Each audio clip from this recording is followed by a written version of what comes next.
ఉన్నది బోటు. ఈ పచ్చ కలర్లో బ్లూ రంగులో ఉన్న బోట్లన్నీ అటుపక్కన ఉన్నాయి మరో కానాలో. ఈ కాన ఇప్పుడు ధ్వంసమైన గేట్ ఏదైతే ఉందో ఆ గేటు దగ్గర అడ్డంగా పడి ఉన్న ఈ పడవను మీరు ఒకసారి చూడండి. ఇదంతా పడవ భాగం.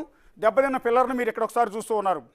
69వ కాన, విజయవాడ వైపు వెళ్ళి 69వ కాన ఏ రకంగా ధ్వంసమైందో చూడండి. అడ్డంగా పడున్న బోటు. గతంలో అంటే 2019లో కూడా ఇదే రకంగా వరద వచ్చిన సందర్భంలో ఒక బోటు ఇదే ప్రకాశం బ్యారేజీ కానాలో చిక్కుకుపోతే దాన్ని తీయటానికి కనీసం 4 రోజుల సమయం పట్టింది. ఈస్ట్ గోదావరి నుంచి నిపుణులను తీసుకొచ్చి దాన్ని తొలగించడానికి నానా తిప్పలు పడాల్సి వచ్చింది. సో ఇప్పుడు ఈ బోట్లను ఎప్పుడు తీస్తారు అనేది అర్థం కావట్లేదు. సరే, బోట్లు తీయటమా లేదా అనే తర్వాత విషయం. కానీ ఈ ధ్వంసమైంది ఇప్పుడు వస్తున్న ఈ వరద ప్రవాహంతో ప్రకాశం బ్యారేజ్కి ఏమన్నా జరుగుతుందేమోనన్న ఆందోళన అధికారుల్లోనూ ప్రజల్లోనూ కనిపిస్తుంది. ఒకవేళ జరగకూడదు ఏమైనా జరిగితే, జరగకూడదు కానీ జరగకూడనిది ఏమైనా జరిగితే, ఎందుకంటే ఇప్పటికే దాని వయసు అయిపోయింది. దాని మీదకి భారీ వాహనాల రాకపోకలను పూర్తిగా నిలిపివేశారు. ఎప్పుడో బ్రిటిష్ వాళ్ళ కాలంలో గట్టింది కాబట్టి ఇప్పటివరకు తట్టుకుని నిలబడగలిగింది. కానీ ఇప్పుడు వచ్చిన ఈ వేగానికి ఈ బోట్లు చేసిన ధ్వంసంతో ప్రకాశం బ్యారేజీ కూడా అల్లాడుతోంది. ప్రస్తుతానికైతే కాపాడుతోంది బెజవాడిని. ఒకవేళ జరగకూడదు ఏమైనా జరిగితే ఊహించలేను ఆ విపత్తు అత్యంత భయంకరంగా ఉంటుంది. ఎప్పటికీ కూడా వస్తున్న వరదని తట్టుకుని, బోట్లు వచ్చి విధ్వంసం చేసిన తట్టుకుని ప్రకాశం బ్యారేజీ వస్తున్న వరద నీటి మొత్తాన్ని కూడా ఆపే ప్రయత్నం చేస్తుంది. ప్రస్తుతం ప్రకాశం బ్యారేజీ మీద శివ ఉన్నాడు, మా కొలీగ్.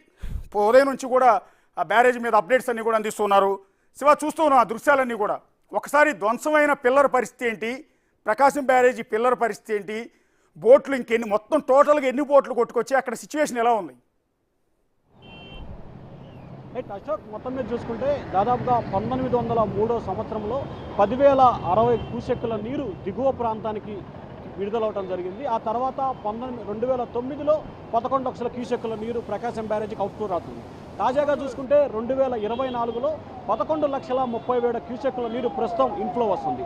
ఇక ప్రధానంగా చూసుకుంటే ఇసుక బోట్లకు సంబంధించి మొత్తం 5 బోట్లు కొట్టుకొని వచ్చిన పరిస్థితి కనిపిస్తూ ఉంది.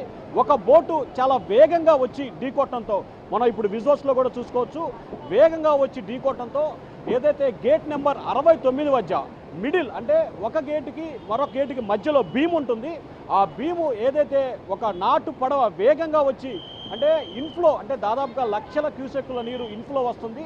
చాలా వేగంగా ఫోర్స్గా వస్తుంది. సో ఏ స్థాయిలో అయితే ఫోర్స్ వస్తుందో ఆ స్థాయిగా ఫోర్స్గా వచ్చి ఆ గేటు వెంటనే గేటుని ఢీకొనడంతో మనం ఏదైతే బీమ్ చూస్తున్నామో బీము 2 ముక్కలైపోయిన పరిస్థితి కూడా మనం చూసుకోవచ్చు. ఆ బీముని chain system, hydraulic chain system, అంటే ఏదైతే బ్యారేజీ నిర్మాణం చేపట్టే సమయంలో పిల్లర్లకి అలాగే వీటికి సంబంధించి ఒక హైడ్రాలిక్ చైన్ సిస్టమ్ ఉంటుందో ఆ చైన్ సిస్టాన్ని ఆధారపడి మాత్రమే మనం చూసుకోవచ్చు విజువల్స్లో. ఆ చైన్ సిస్టమ్ ఆధారపడి ఇక్కడ పూర్తి స్థాయిలో పిల్లర్ అనేది 2 ముక్కలైన పరిస్థితి. అంటే దాదాపుగా కింద ఒక హైడ్రాలిక్ టెక్నాలజీ, అంటే వాటర్ వెళ్ళిపోవటానికి, గేట్ ఓపెన్ చేయడానికి, లాక్ చేయడానికి హైడ్రాలిక్ గేట్ ఒకటి ఉంటుంది.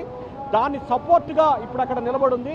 ఒకసారి అది చూసుకుంటే ఆ గేట్ కనుక సపోర్ట్ చేస్తే సరే, లేకపోతే కనుక అది కిందకి పడితే ఆ ప్రభావం మిగిలిన గేట్లపై, అంటే అటు పక్కన ఉన్న 70, ఇటు పక్కన ఉన్న 68, తద్వారా చివరికి అటు 70 వరకు, ఇటు 5-10 వరకు కూడా చేరే అవకాశం ఉంది. ఇది చాలా ప్రమాదకర సూచన అని చెప్పి కూడా నీటిపారుదల అధికారులు అంచనా వేస్తున్నారు. ఏదైతే ప్రకాశం బ్యారేజీకి సంబంధించి కొన్ని సంవత్సరాల కాలంగా ఇసుక తవ్వకాలు చేస్తున్న కొంతమంది వ్యక్తులు వీటన్నిటిని కూడా ఇసుక తవ్వకాలకు వినియోగించే 4 పెద్ద బోట్లు మనం ఇప్పుడు విజువల్స్లో కూడా చూసుకోవచ్చు. పెద్ద బోట్లని ఇసుక కోసం వినియోగిస్తున్నారు. ఆ బోట్లన్నీ కూడా వేగంగా, అంటే వాటర్ ఇన్ఫ్లోకి వాళ్ళు ఏదో తాళ్లతోనూ పైపులతో కట్టివేస్తారు. కానీ అవి ఈ వస్తున్న వర్షానికి ఇన్ఫ్లోకి కంట్రోల్ అవ్వక వేగంగా వచ్చి మొత్తం గేట్ల వద్ద, గేట్ నెంబర్ 68 వద్ద మొత్తం 3 గేట్లు పైకి కనిపిస్తున్నాయి. కింద, అంటే ఆ 3 బోట్ల కింద మరొక బోట్, అంటే మొత్తం 4 బోట్లు కూడా 68వ గేటు వద్ద అక్కడ కనిపిస్తూ ఉన్నాయి పూర్తి స్థాయిలో. ఒకవైపు వాటర్ కింద నుంచి వెళ్ళే ప్రయత్నం జరుగుతుంది. వాస్తవానికి ప్రస్తుతం 11,36,000 క్యూసెక్కుల నీరు దిగువ ప్రాంతానికి వెళ్తుంటే 11,37,000 క్యూసెక్కుల నీరు దిగువ ప్రాంతానికి వెళ్తుంది. 36 లక్షల ఎగువ ప్రాంతం నుంచి వస్తుంది. సో ఈ గేట్లు కనుక 2 గేట్ల దగ్గర 68, 69 2 గేట్ల వద్ద కనుక ఈ బోట్లు అడ్డుపడకపోతే ఇన్ఫ్లో ఇంకొక దాదాపుగా 38,000, 39,000, అంటే 11,40,000 వరకు ఇన్ఫ్లో పెరిగేది. తద్వారా కొంత ఫ్లో తగ్గే అవకాశం ఉంది. కానీ 2 గేట్ల వద్ద భారీ స్థాయిలో ఈ బోట్లు ఉండటం, నీరు ఇన్ఫ్లో అవటం, తద్వారా డంపింగ్ అవడంతో వాటర్ ఇన్ఫ్లో, అంటే అవతల వైపు కూడా, అంటే రివర్స్ తన్నే అవకాశాలు కూడా కొంత కనిపిస్తూ ఉన్నాయి. కానీ పూర్తి స్థాయిలో 70 గేట్లు విడుదల చేయడంతో కొంత ఫ్లో తగ్గుతుందని చెప్పుకోవచ్చు. కానీ ఏదైతే ఇప్పుడు జరిగిన ప్రమాదానికి సంబంధించి ఇది చాలా, ఎందుకంటే దాదాపుగా 150 సంవత్సరాల సమయంలో నిర్మాణంలో చేపట్టిన ఈ ప్రకాశం బ్యారేజీ కొన్ని లక్షలాది ఎకరాలకి అలాగే కొన్ని లక్షల కోట్ల క్యూసెక్ల నీరు దిగువ ప్రాంతాలకు అందించింది. వ్యవసాయానికి ముఖ్యంగా చూసుకుంటే గుంటూరు, కృష్ణా, ప్రకాశం జిల్లాలకి వ్యవసాయానికి జీవనాధారంగా ఈ ప్రకాశం బ్యారేజీ ఉంది. సో ఈ బ్యారేజీ ప్రస్తుతం కొంత ప్రమాదకానికి, ఏదైతే ఈ పిల్లర్ నెంబర్ 69 వద్ద అంటే గేట్ నెంబర్ 69 వద్ద రెండుగా బీమ్ చీలిపోవడంతో ఇది చాలా ప్రమాదానికి దారితీస్తుంది. గతంలో ఒక బోట్ అడ్డుపడితేనే దాదాపుగా నెలల సమయం పట్టింది. సో ఇప్పుడు ఈ 5 బోట్లను తీయడానికి ఎంత సమయం పడుతుందో చెప్పలేని పరిస్థితి. ఎందుకంటే వాటర్ ఇన్ఫ్లో చాలా భారీగా వస్తుంది. ఇంకా 5-6 రోజుల సమయం, 5-6 రోజుల పాటు ఇదే స్థాయిలో వాటర్ వచ్చే అవకాశం ఉందని చెప్పి అధికారులు అంచనా వేస్తూ ఉన్నారు. సో దాదాపుగా ఈ గేట్లను తీయటానికే దాదాపుగా 2 నుంచి 3 నెలల సమయం పడుతుందని చెప్పి అధికారులు చెప్తా ఉన్నారు. ఆ తర్వాత దీన్ని మరమ్మతు చేయాలంటే ఇంకెంత సమయం పడుతుంది? ఎందుకంటే ఎప్పుడో బ్రిటిష్ కాలంలో నిర్మాణం చేపట్టిన ఈ బీము ఇప్పుడు ఒక్కసారిగా రెండుగా కూలిపోవడంతో దీన్ని ఏ స్థాయిలో మరమ్మతులు చేస్తారు, ప్రస్తుతం ఉన్న టెక్నాలజీని ఏ రకంగా వినియోగించుకోబోతున్నారు అనేది ఇప్పుడు ప్రభుత్వానికి పెను సవాలుగా మారింది. సో మన బోటు కూడా చూసుకుంటే చాలా హై బోటు, ఆ బోటు చాలా బలంగా వచ్చినది కూడా కనిపిస్తూ ఉంది. ఎందుకంటే దాదాపు పురాతనానికి, ఏదైతే ప్రకాశం బ్యారేజ్ ఎంత పురాతనమైందో ఆ బోటు కూడా అదే స్థాయిలో పురాతనమైంది. చాలా నల్లగా చాలా పెద్ద బోటు, అంటే దాదాపుగా 20 నుంచి 25 అడుగుల పొడవు, అలాగే 15 నుంచి 20 అడుగుల వెడల్పు ఉంది ఈ బోటు.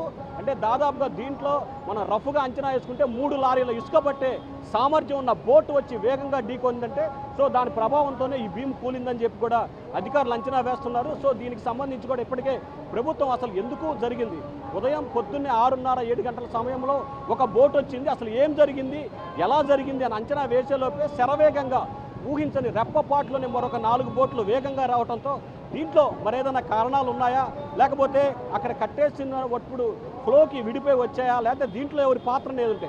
ఎందుకంటే గతంలో 2-3 సంవత్సరాల క్రితం వరద వచ్చినప్పుడు కూడా బోట్లు చంద్రబాబు నివాసం సమయంలో కూడా అక్కడ బోట్లన్నీ కట్టివేయడంతో వాటర్ ఫ్లో తన్ని చంద్రబాబు నివాసంలోకి వెళ్ళింది. అప్పుడు కూడా కావాలనే చేశారని చెప్పి కూడా టీడీపీ నేతలు ఆరోపణలు చేశారు.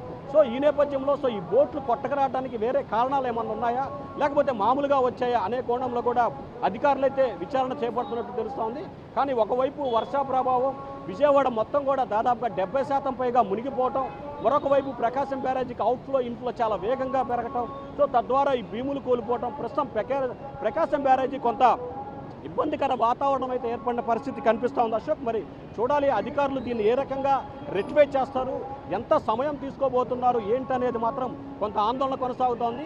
ప్రకాశం బ్యారేజీ భీము ఏదైతే పిల్లర్ నెంబర్ 69 వద్ద భీము 2 భాగాలుగా విడిపోయిందో ఇటు అధికారులు, ప్రభుత్వం, ప్రజలు కూడా ఒక ఆందోళన చెందుతున్నారు.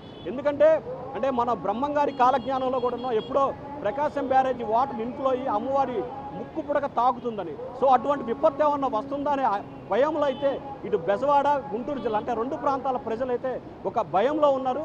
మరి ఏం జరుగుతుంది, అధికారులు దీన్ని ఎట్లా రెక్టిఫై చేస్తారు, ఎంత సమయంలో ఈ భీముని తిరిగి పునర్నిర్మాణం చేపడతారు, గేట్లు తీయడానికి ఎంత సమయం పడుతుంది అనేది మాత్రం ఎక్కడా కూడా క్లారిటీ లేదు. ఎందుకంటే గతంలో 2019లో గేట్ ఇరకపోయినప్పుడు కూడా దాదాపుగా 4-5 నెలలు సమయం పట్టింది.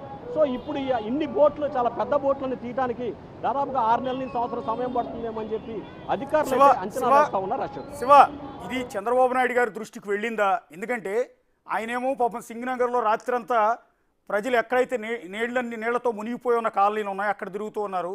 ఇది ప్రభుత్వానికి ఒక కొత్త తలనొప్పి, ఒక పెద్ద కష్టం. ఒక పక్క ప్రజలందరినీ తరలించడమే కష్టంగా ఉందంటే ఏకంగా 100 ఏళ్లకు పైగా హిస్టరీ